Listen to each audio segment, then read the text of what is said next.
విశాఖలో దారుణం చోటు చేసుకుంది. నా ఆత్మహత్యగా గల కారణం వైస్ ప్రిన్సిపాల్ అంటూ సూసైడ్ నోట్ రాసి కూడా మరి విద్యార్థి ప్రాణాలు విడిచిపెట్టాడు. ఇది ఎక్కడ అనుకుంటున్నారా? విశాఖపట్నం తగరపోలసలో వైద్య కళాశాలలో ఈ ఘటన చోటు చేసుకుంది. అయితే కేవలం స్లిప్పులతో పరీక్షా పత్రం రాస్తున్నారనే ఆరోపణలతోనే ఈ విద్యార్థి దగ్గరికి వైస్ ప్రిన్సిపాల్ వెళ్ళిన నేపథ్యంలో అక్కడ ఆ ప్రిన్సిపల్ కి విద్యార్థి ప్రవీణ్ కి కాస్త సంభాషణ అయితే జరిగింది. ఈ నేపథ్యంలో వెంటనే డీన్ అయితే వచ్చి దాదాపుగా ఈ ప్రవీణ్ ని 25 నిమిషాలు ప్రశ్నించిన పరిస్థితి అయితే కనిపించింది.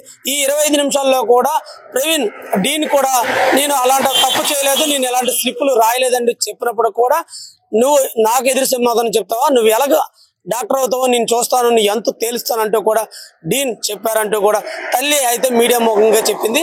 అయితే ఈ ప్రాణం అయితే బలత్కారంగా ఆ నిండు ప్రాణం డాక్టర్ చదువుతున్న ఒక విద్యార్థి నిండు ప్రాణానికి పోవడానికి కారణం వైస్ ప్రిన్సిపాల్ అంటూ కూడా విద్యార్థులు అక్కడ వివేచన లెగిసిన పరిస్థితి అయింది. అయితే వెంటనే స్థానిక ఎమ్మెల్యే అయినటువంటి గంటా శ్రీనివాసరావు వెంటనే కాలేజీకి చేరుకొని ఈ పరిసరాల ఎలా జరిగింది ఏంటి ఈ సంఘటన అని ఆరా తీసి వెంటనే పోలీసులు కూడా దీనిపైన ఎంక్వైరీ చేసి పూర్వపరాలు దీని పూర్తిగా విచారణ జరిపించాలంటూ కూడా స్థానిక ఎమ్మెల్యే గంటా శ్రీనివాసరావు కూడా కోరిన పరిస్థితి చూసాం. అయితే తల్లి నిన్న ప్రెస్ మీట్ పెట్టి నా కుమారుడు చాలా క్లవర్ స్టూడెంట్, స్లిప్పులు రాయవలసిన అవసరం ఏంటి, అలాంటిది ఏం లేదు, కేవలం ఈ డీన్ వైస్ ప్రిన్సిపాల్ పెట్టిన ప్రలోభాలకి ఒత్తిడికే ప్రాణం విడిచిపెట్టాడు నా కుమారుడు, నా కుమారుని తెచ్చి పెట్టండి మహాప్రభు అంటూ నిన్న రోదన కూడా గురయ్యే పరిస్థితి నిన్న చూసాం.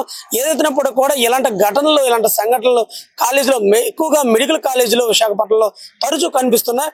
దీనిపైన ప్రత్యేకంగా నిఘాలు ఏర్పాటు చేసి ఇలాంటి నిండు ప్రాణం అంటే వైద్యం చదువుతున్న విద్యార్థులకే దీనిపైన రక్షణ లేకపోతే సామాన్యుల పరిస్థితి ఏంటంటూ కూడా అక్కడ తగరపోసలో సిపిఎం నాయకులు కూడా ప్రశ్నించే పరిస్థితి చూసాం. ఇది తల్లి అయితే రోదన ఏంటంటే నా కుమారుడు నాకు తెచ్చిపెట్టండి, ఇక్కడ ప్రిన్సిపల్ మరి ప్రశ్న పత్రంలో నా చావు కారణం వైస్ ప్రిన్సిపాలే అని మరీ రాసినప్పుడు కూడా దానిపైన ఎటువంటి చర్యలు లేకుండా నా సైలెంట్ గా ఉండడం కారణం వల్లే నా కుమారుడు ప్రాణాలు కోల్పోయామంటూ కూడా తల్లి మీడియా ముఖంగా రోదన వినిపించింది.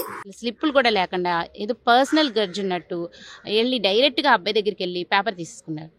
బాబు 3 సార్లు వెళ్ళాడు ఆయన దగ్గరికి, సార్ ఇవ్వండి సార్ అని బతిమలాడుతూనే ఉన్నాడు. ఇవ్వలా. సో ఓకే ఇవ్వలేదు, కూర్చున్నాడు. తర్వాత డీన్ సార్ వచ్చారు. పేపర్ తీసేసుకుంటే డీన్ రావాల్సిన అవసరం ఏముంది? ఎవరికి అంత అవసరం ఏముండదు. స్లిప్ దొరికినా ఓకే ఆ ఇన్విజిలేటర్ తీసుకుంటాడు, ఆ తర్వాత అయిపోతుంది. కానీ డీన్ వచ్చారు. డీన్ సార్ వచ్చి మనకి వీడియో ఫుటేజ్లో ఓన్లీ ఆడియో వినిపించదు కదా, వీడియో మాత్రమే ఉంటుంది. 25 మినిట్స్ మాట్లాడాడు. ఏం మాట్లాడాడో తెలియదు ఆయన. కానీ పిల్లలు చెప్పారు మాకు, ఆయన ఇలాగే నీకు ఇంకా లైఫ్ లేకుండా చూస్తాను, నీకు ఇంకా డాక్టర్ ఎలా అవుతావో చూస్తాను, అలాంటి మాటలు మాట్లాడి చాలా ఇబ్బంది పెట్టారు. ఇంకా పర్సనల్గా కూడా చాలా తిట్టారు అని అంట. అందరి ముందు తిట్టేసరికి కొంచెం బాబు కూడా ఇరిటేట్ అయినట్టున్నాడు. అప్పుడు కూడా వెంటనే అవ్వలేదు, వెళ్ళి మళ్ళీ ఆ పేపర్ మీద రాశాడు. క్వశ్చన్ పేపర్ మీద నేను చనిపోతే కనుక, ఒకవేళ నేను చనిపోతే నా చావు కారణం ఈ వైస్ ప్రిన్సిపల్ అని రాశాడు. ఆయనే ఫస్ట్ తీసేసుకున్నారు కాబట్టి ఆయన పేరు రాశాడేమో మనకి తెలీదు.